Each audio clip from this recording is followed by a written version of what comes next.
Welcome to The Hook with Sarah Larsen. I'm your host, Sarah Larsen, and I'm excited to introduce today's guest. I have Branden Cobb with marketingexecutive.us, and he is going to introduce himself and tell us a little bit more about what he does. Hi, everyone. So first off, thanks for listening in. I've been marketing for 15 years and in a variety of industries across companies of all sizes. Right now, I've been consulting companies on a fractional basis.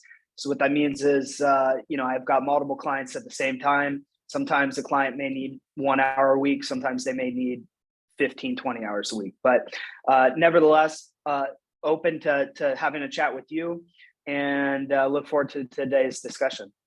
Awesome. So so fractional was something that I hadn't really heard that term before when I saw your description. And so is it essentially you're like the CMO for multiple organizations? Is that the idea?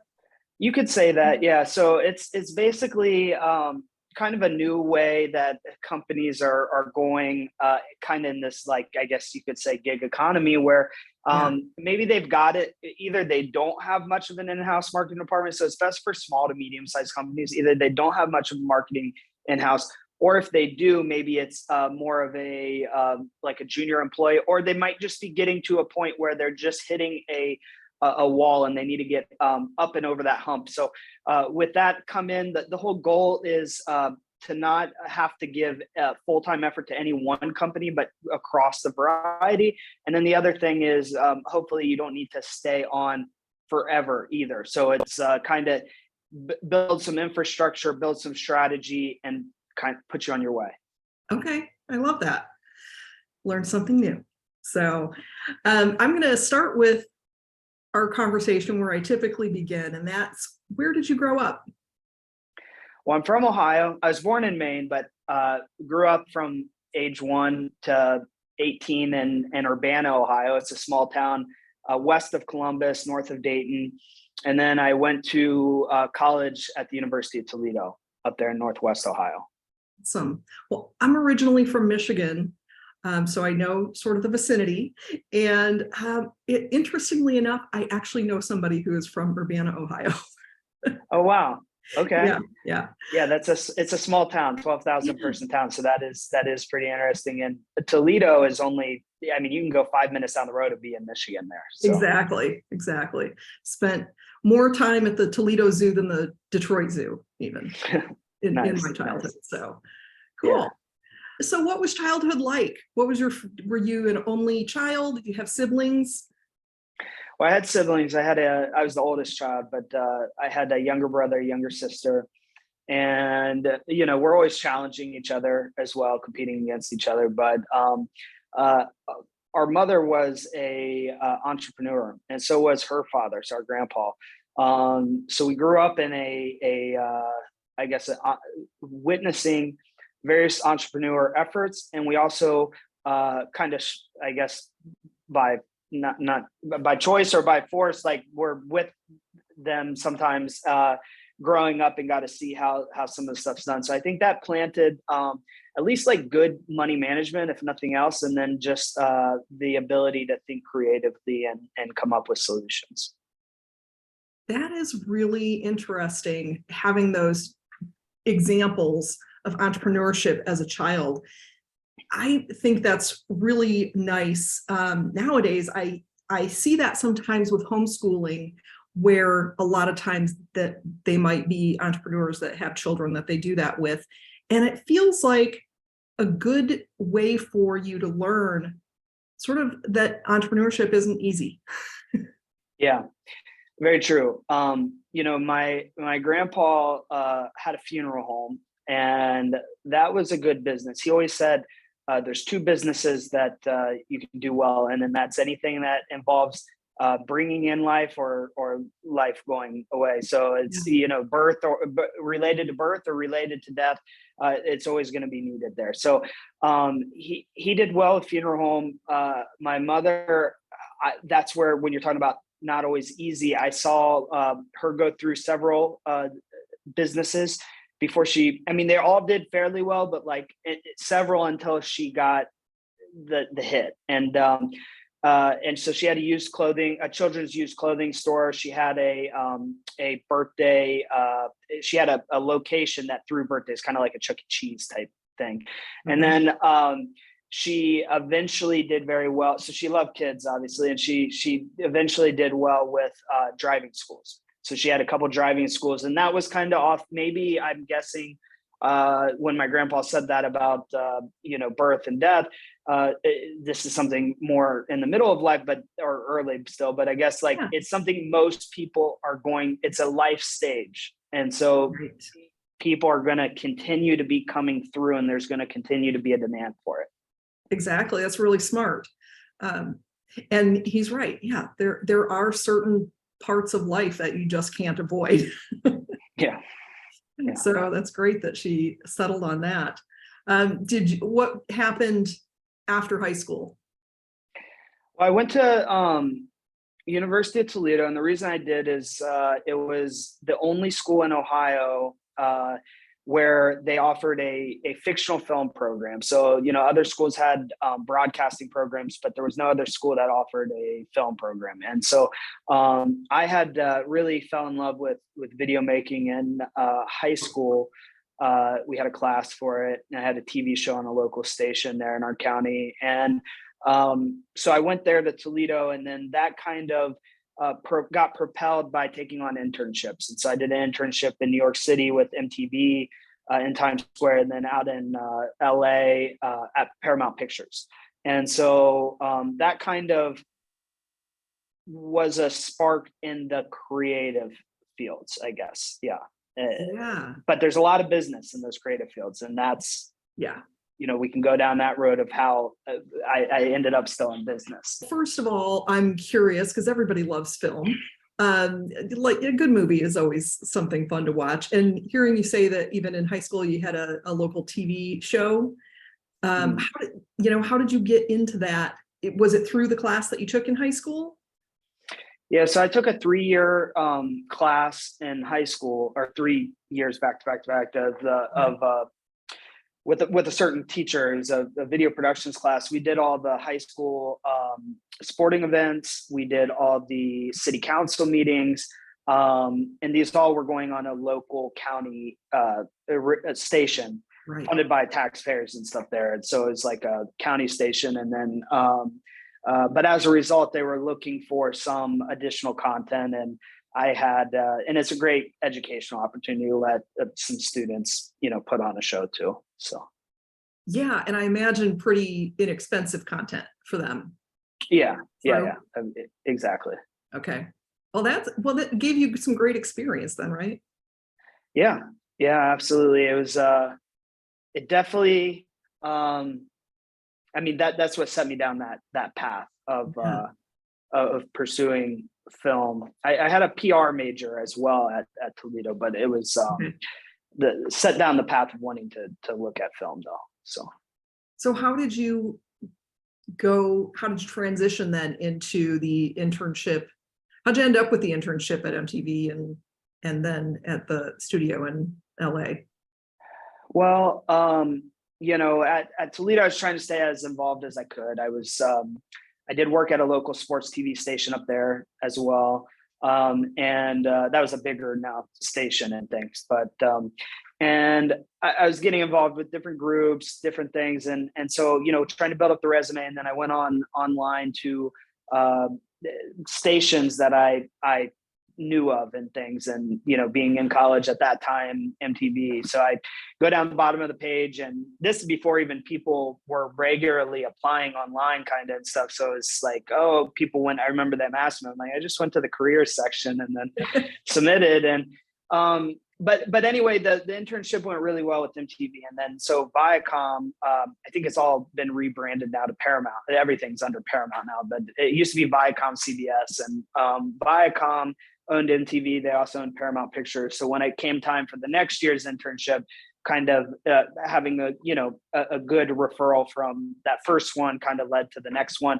Because once I did once I did New York, I knew like the next step kind of for film is get to LA. So yeah, exactly. Wow, that's really fun. So coming from Ohio, how was that, especially small town? How was it being in New York and then LA? What was New that York was transition like? New York was perfect. I even though I live out here on the West Coast, my fiance and I were just in New York about a month ago, and luckily she comes from a large city overseas, and she is very interested in New York, possibly down the line. I could do New York. My personality goes well in New York, so it went really well. LA was more of a culture shock to me than New York. New York wasn't that much of a culture shock. LA was a culture shock though. Yeah, and it took several times bouncing back and forth between Ohio and LA to really eventually get established out there in LA. Okay. And I'm in San Diego now, so Okay. How's that? great quality of life in San Diego. You know, pretty good weather. Although this year's been super cloudy. I don't know why, but cloudy. But in general, it's sunny, perfect weather, and it's a little less hectic, a little more normal than LA, and a little just better quality of life altogether. I had good opportunities that brought me down here. So in business and marketing and business. So yeah. All right. Well, we'll follow the road. So what came after working for the studio in LA? My mom cut me off financially. So Okay. you know, through college, I mean, I had a lot of interest. I had a full scholarship to Toledo and things, but outside of school, I was being funded from my grandfather / my mother, and to go to do some of these internships and things too. And so she cut me off because I think, and I'm very grateful for it. At the time, I was very upset and things, but it's I think it's a good thing from a parenting standpoint, in my opinion, because even if it's not they couldn't afford it, very much could afford it, is that wanted me to learn how to make money on my own, wanted me to learn how to make my own way, and I'm grateful for it, because after that it wasn't all easy. I mean, there were periods where I was eating peanut butter sandwiches 3 times a day and scrapping, but I think it's ultimately got me to a point where I am I'll never probably struggle financially, because I went through the struggle before and I now know how to do things. Yeah, it is a great lesson to learn, that especially when you've been at that bottom point, you can get out of it again. You know how, you have the tools. But what was it like at the time? What was your reaction and what did you do? Well, I think it's taking jobs you don't want to take and being upset with but the interesting thing is, it's interesting how everything comes full circle. And like, at the time, what you're doing, you may be angry, pissed off, not like the job, not finding glamour, all these different things. But then later it comes back and you find out that it actually taught you something or made a connection that led to something. So I love that message, because I think that happens more times than people realize, that you make a connection or you've learned something and you may not recognize that for years. So that's really great. And for years, that's right. Yeah, it can be years, but eventually you kind of see that it all was working in a good way. So yeah, I like to say everything is always working out for me, but it may not always seem like it at the time. Right.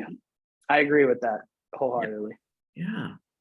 What kinds of jobs did you take before you ultimately found the thing that moved you? Yeah, well, I was doing enrollment for a for-profit university. So, I was not thrilled about working for a for-profit university. I was not thrilled about doing trying to recruit students to this. I thought I'm putting them in debt, and I thought I just didn't feel good about it. It wasn't the creative field that I thought I went to school for and stuff. But ultimately, learning how to do all this, both cold outreach, but I mean, also working leads and stuff helped me later on in so many ways. Just how you leave voicemails and how you send emails and get response and trigger responses and things like that. So I was doing that. I also worked at a yacht shop in Marina Del Rey. And that one is the one where I said like a connection came out of this. So there was a guy there in Marina Del Rey named Margarita Rodriguez. I was kind of managing a bit of the operation there, I guess you could say, for the owner. But the thing is, he was working on boats, and I years later I came back out to LA for shooting a commercial for a company I was with that had 500 stores across the US, and he saw all the film equipment in the back of the car, and he was like, I didn't even know you wanted to do film or you like film. And I guess, I mean, we made very good friends there, but I don't know why. I must have never really talked about it or something.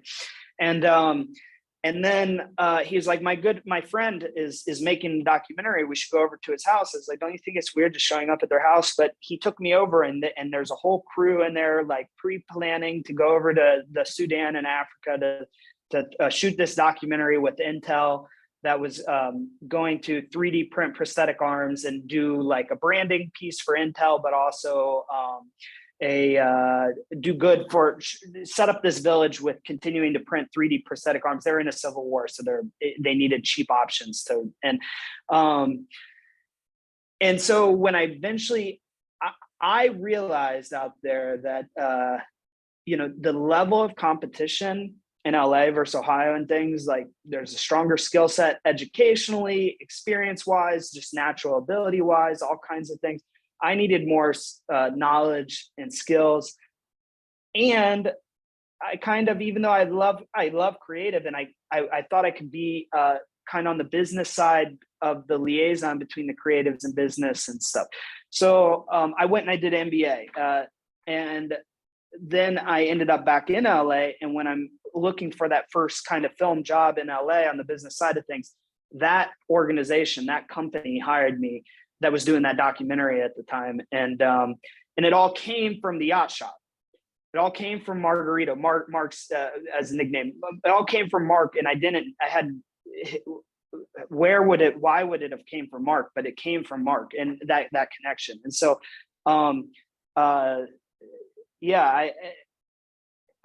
that's an example though of how like something at the time, is unrelated, but it still relates. So yeah. Wow, what a great story. I love that that you had that connection, and then you took the time to go get that MBA, get you that experience that you needed to be competitive in your field. So what was the role that you took?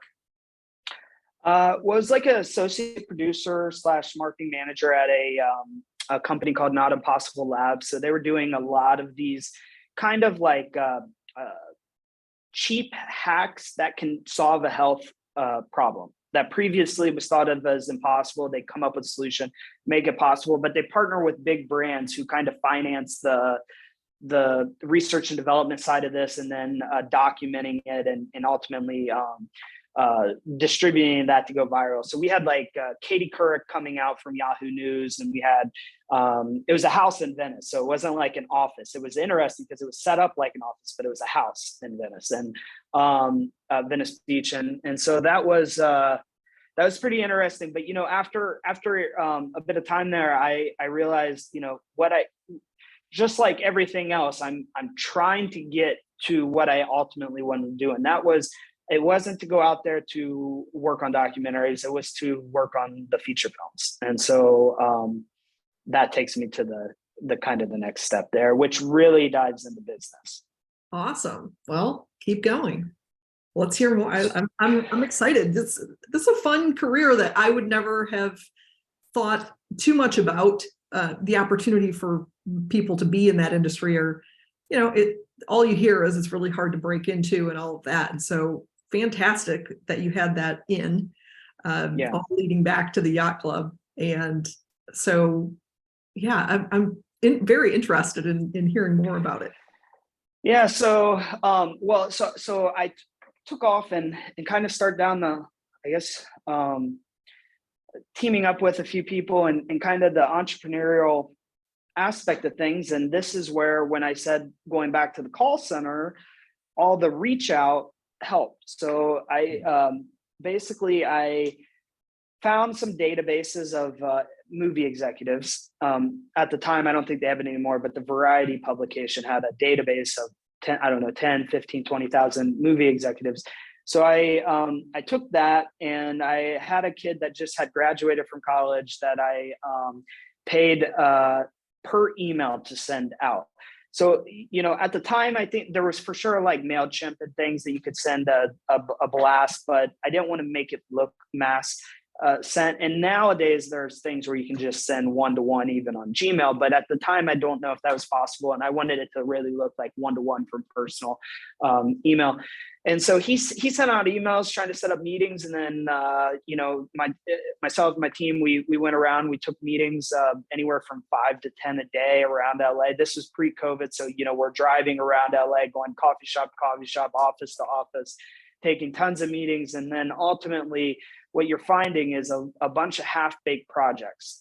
So the reason why I say that is going back to that previous experience helped kind of spark like, how can you make this possible to get responses? And then when you're going to these meetings, though, you're finding a bunch of half-baked projects. Maybe there's a little investment, maybe there's some type of actor attached, but no investment. And you're meeting with distribution companies, you're meeting with special crew and directors, all these things. But you're taking all the pieces and you start to put the pieces of the puzzle together. And then at some point, the whole picture comes together where you can be greenlit with a full investment and go out and make a project. And then as a result of kind of initiating this, you're in charge from the point of getting the project sparked to getting the investors back their dollars at the end. So then you oversee the production of the film, keep it on budget, keep it on schedule, keep the quality high, and then you get distribution. There's all kinds of marketing promotion that goes into the distribution of movies, and then you recoup the investments for investors. And so this was I credit all those things we talked about earlier, growing up in an entrepreneurial family. I credit some of these experiences I didn't know how they were helping to help. And it led to 7 movies being fully made, distributed across, some opened up in theaters, some theaters across the US, some, all of them made it on all the distribution, digital streaming platforms. One went on Stars, had a contract with Stars for a while, and then another kept selling in Walmart over and over again. So, and that's a whole business side. Now you're running a business. Now you're not just running one aspect. You're running, each movie is almost like its own independent LLC there. So yeah, that makes sense. Of course, you're going kind of from start to end and doing everything involved with that movie, right? Right. Yeah. So yeah, it sounds like multiple businesses. Sure. Yeah. But, then I just realized, I'm working really hard, and although the movies are getting made, although the budgets are going up on the movies, although the actors are getting the more and more famous actors on the projects and stuff, I'm not making that much, and I'm not, I'm making enough to live on in LA and be all right, but I'm not making that much. And I'm working 7 days a week, like 10-hour days. And so I ended up deciding, because I had that MBA in marketing, I had, marketing experience from a few other things in the past. So I realized I was going to just try to find a marketing job and see,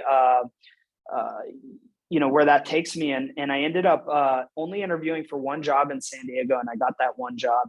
And I didn't really want to leave LA, but I would have rather found like a steady, good, job in LA. But the thing was that I couldn't beat the pay coming down here. And then it was going to be, 40 hours a week or maybe even less. And it was like, it was double the pay, basically half the time. And then I get down here to San Diego, and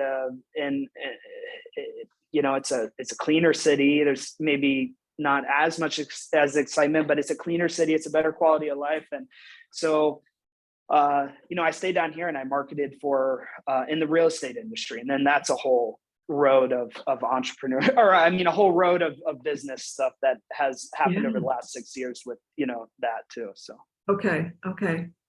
Yeah. So interesting. I mean, obviously money is part of it, but you mentioned it was almost less than half of what the hours that you were putting in previously were a lot less money.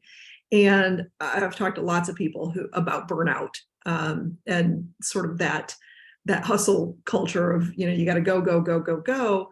And with the expectation that you're just going to, continue to grow that income, right? But you're saying you were putting in all these hours, you were seeing the benefits on the film side, but not so much in your pocket. Yeah. I mean, it was growing in my pocket too, but it wasn't, yeah, I think burnout could be a good word for that. Yeah. Yeah. And also, as the movie projects get bigger in budgets, things get more complicated, legally and all kinds of things. So it is a whole nother, it just, I don't Well, another level of stress, right? Another level of stress. Yeah. Another level of people that you're working with and stuff. And, yeah. So I agree. It's not just money.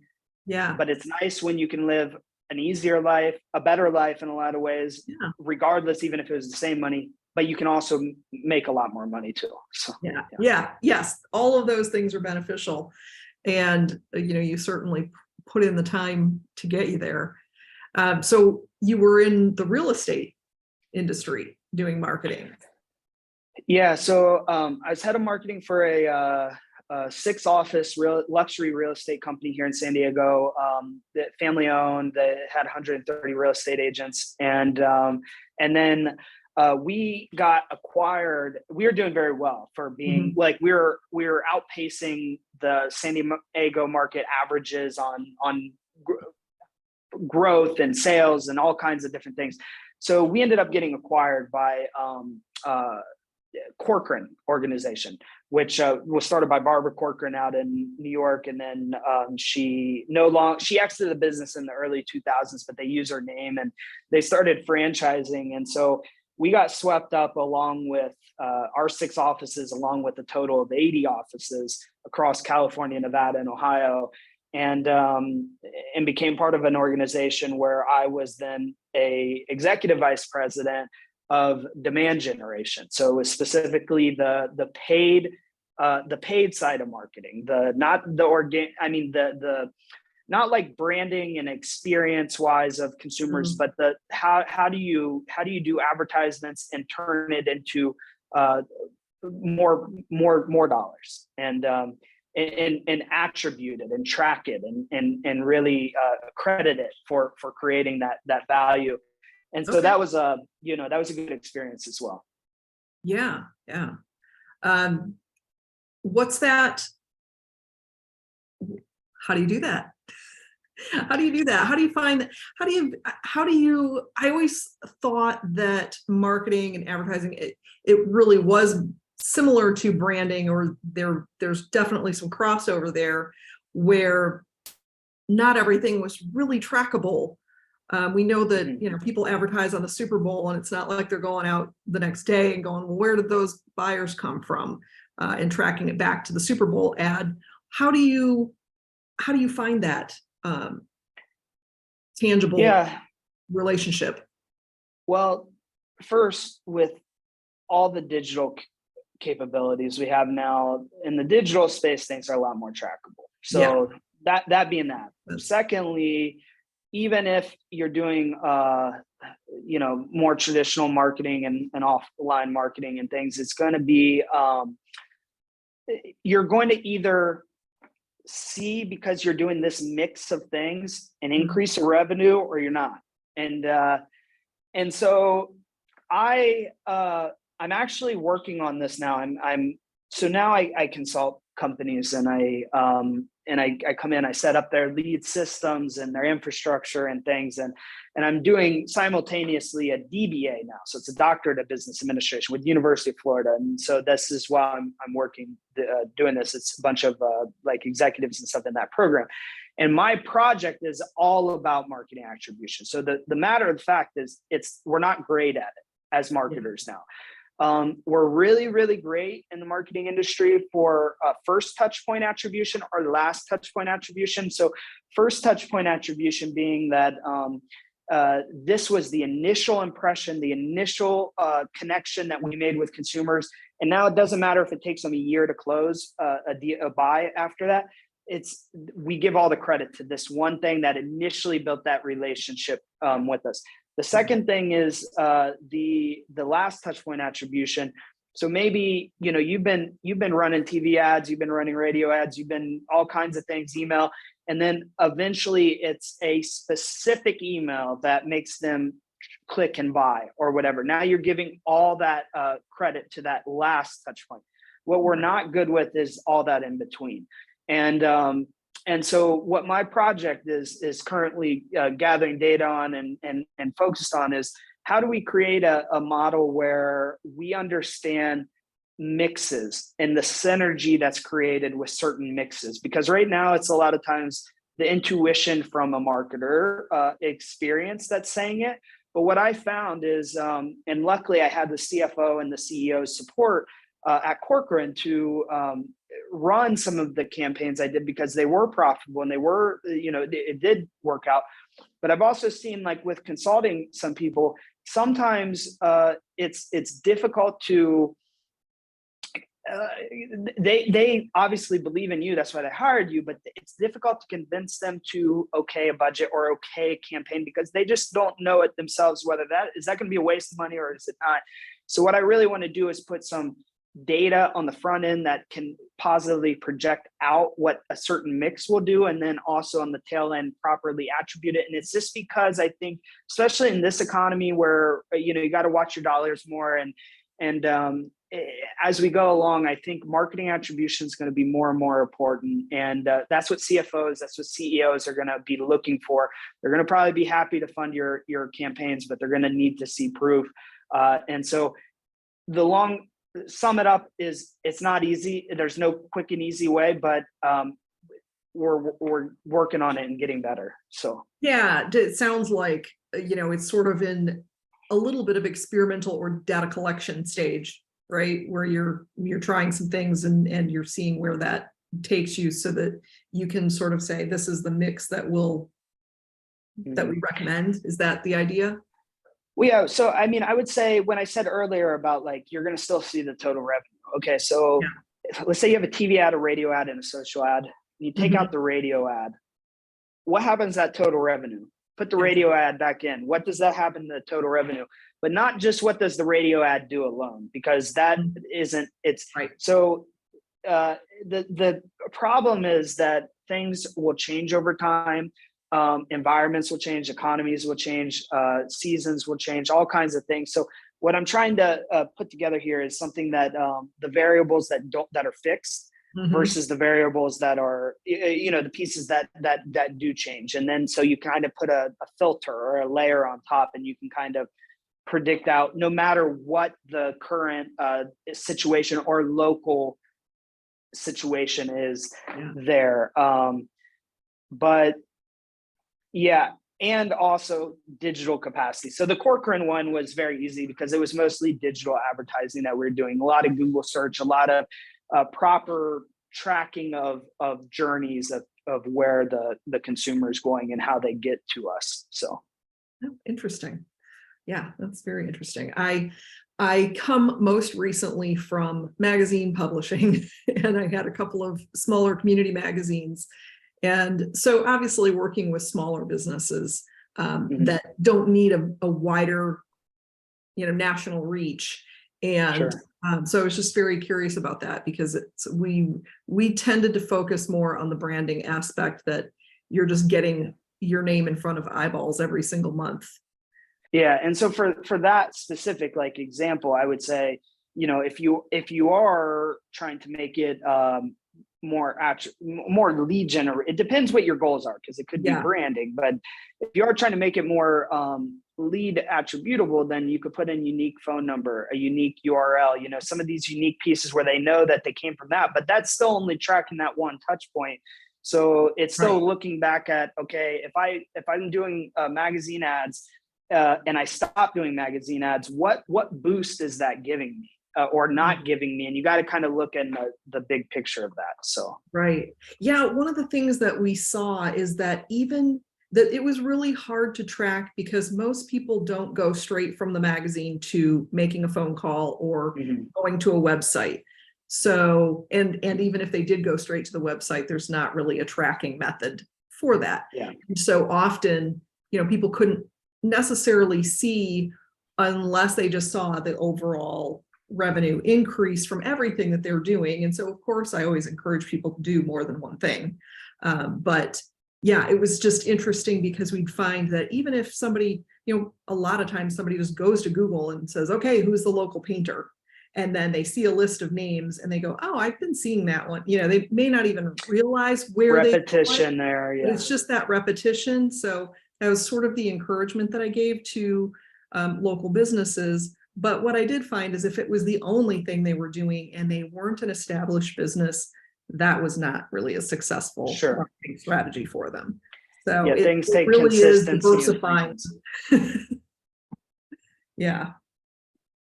Well, cool. It's really interesting to hear that, just coming from a little bit different aspect of marketing in my experience. And so cool. And that's what you're studying right now and creating this plan, this model. project, right? Yeah. And but on a full-time basis consulting, and I've in the e-commerce space as well and things like that. So now I think this to bring it all back together is, it's still entrepreneurial. It's still, you can see how the entrepreneurial has stayed with me the whole way. You can see how, even though I like that creative space, that may be the marketing, the business, that kind of like marketing is there's a creative aspect, but there's an analytical aspect to marketing too. So, and then, all those pieces just come together, and that's, what has taken me to where I'm at now. And yeah. It sounds like business is going well for you. You're growing this firm.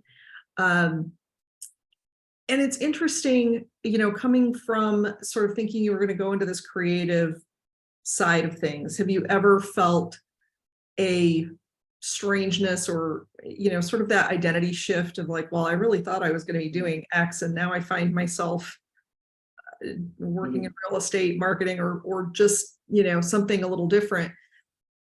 Have you felt that at all along the way? So before I made feature films, there was nothing that was going to stop me from making feature films. It didn't matter if there was temporary stops along the way. I had to do that. So, but once I did do that, and I mean, we're talking several $1 million films and stuff, like, budgets and stuff. So the thing is, it's not like the $30 million films, but it's several $1 million films. And so once I did that, I think for whatever reason, it got the bug out of me. Yeah. At the time when I said I'm going to not just be focused on that anymore, I didn't really look back. I think I was content. I had accomplished what I wanted to accomplish with it. I mean, I, of course, would wish could have been more successful with it, this and that, but I accomplished whatever that urge was. Yeah. So I was content with that. Now I'm working on building a better quality of life, but I will say, and in a net worth building stage too. So the thing, I've got a couple condos here in San Diego, and I'm just working on things. So the thing is, at some point that will level out too, and I'm probably just look for happiness and other things. But I will say that I made connections back in the film industry, because you got a whole variety of characters in the film industry, and I made connections with some very good people along the way. And some of those people have been continually reaching out to me over the years, wanting me to help them, advise them, consult with them on a few different things. And it looks like we have a couple projects that are going, they would not leave me alone. I didn't want to go back. I kept saying, I'm done with it. I'm happy to just talk to you, tell you what I know, but like, I'm done. they kept kind of pestering me to get me reattached to help them with their projects a little bit. And I am attached to a couple projects right now, trying to help them navigate through the traction of investors and the talent addition. And then, one hopefully going at the very beginning of 2024 into production. And so who knows? And that one's a bigger one. I mean, that one's about a 7, 8, maybe $9 million film. It's right in that range there. So if that one does better, who knows? It could re-spark something. But I got the bug out of me, luckily, because some people don't, and you see them chasing things and wasting their life towards it, Yeah. It's good that you were able to do it, experience it, and know that you could be okay with yourself doing something different too. And I'll say, even with these little projects, because like I said, I didn't want to really even be involved with them from the beginning, is that if they don't work out, or so, I'm okay, and I'm not trying to find new ones either. So right.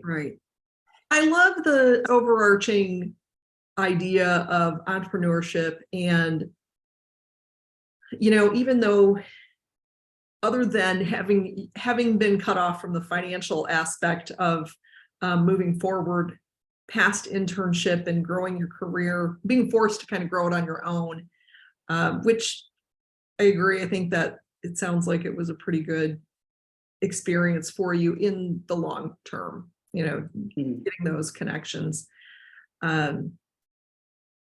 It's really just it's a great example of just what entrepreneurship can be like. One of the things that I really like to do here, besides just talking about disruptions, is everybody experiences disruptions, but the other aspect of it is I'm talking to entrepreneurs and hoping to inspire other entrepreneurs to understand that they're not alone in this walk, and the more people that they can talk to, that to hear these kinds of stories, that it wasn't just a cake, it wasn't a piece of cake. You really have to work at it. And in the example of your mother, changing from, maybe starting a few different things because you hadn't quite hit on the right thing yet, or just you did okay with it and decided you wanted to try something else. There's, lots of different lessons to be learned there, but I appreciate you sharing your experiences. Sure. And I can say, maybe like beyond the cutting off financially, I think hitting a wall and knowing my own, and hopefully others can have maybe the self-realization of this too, at certain points when you don't have enough,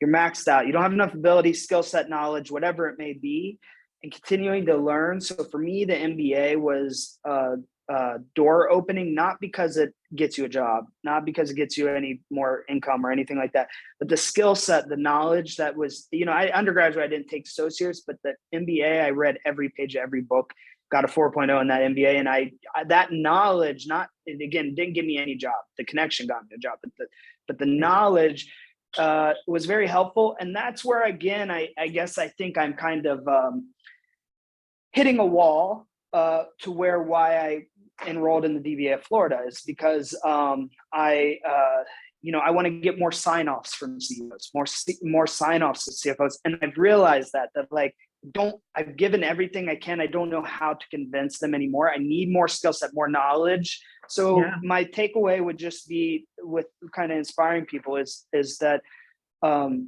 learning compounds.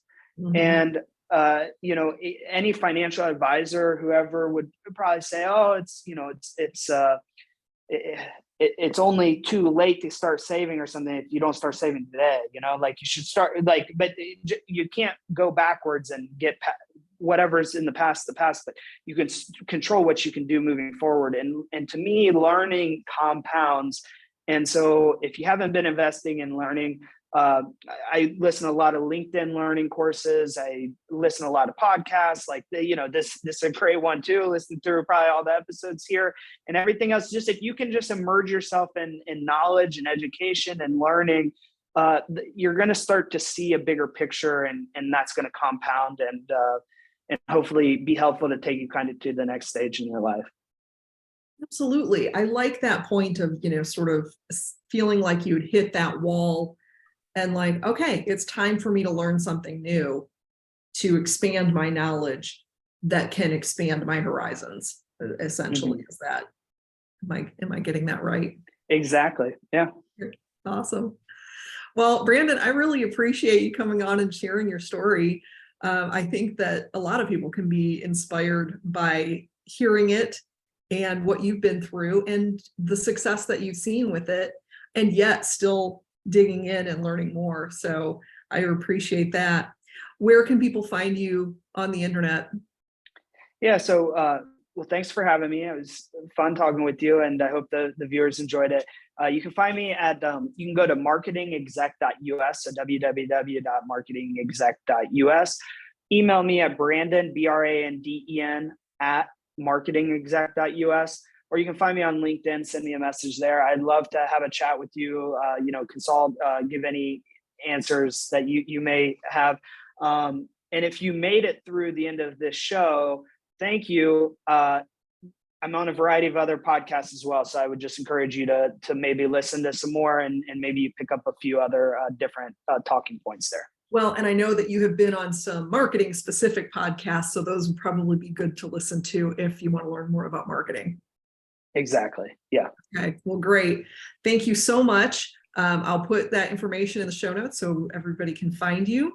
And again, thanks for being here. Thank you very much.